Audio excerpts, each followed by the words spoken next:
অবস্থা করতেছি। এ বলে বাবা, এ বলে বাবা, এ বলে বাবা, এটা ধরাই নিতে লাগবো তো, নাহলে উপায় নাই তো। এটা ধরাইতে লাগবো, উপায় নাই। এ বলে বাবা, এ বলে বাবা, এ বলে বাবা, বন বিভাগের খবর দিতে।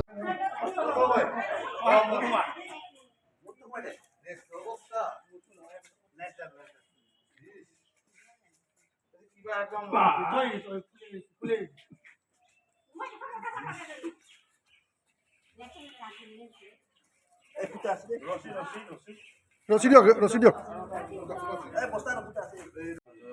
আজি খাৰুপেটীয়াত 5 নম্বৰ ৱাৰ্ডত ৰাতিপুৱা এটা খবৰ পালোঁ যে এটা অজগৰ সাপ এই আলমাৰীৰ ভিতৰত সোমাই আছিলে তপন চেটাৰ্জী ঘৰৰ ওচৰতে।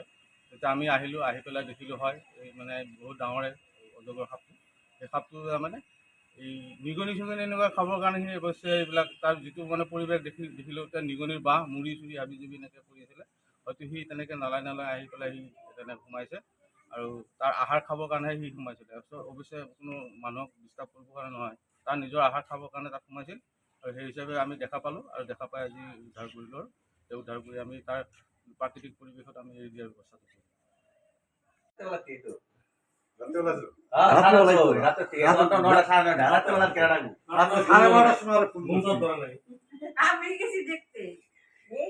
আমৰা সব ঘুমাই ৰয়েছি।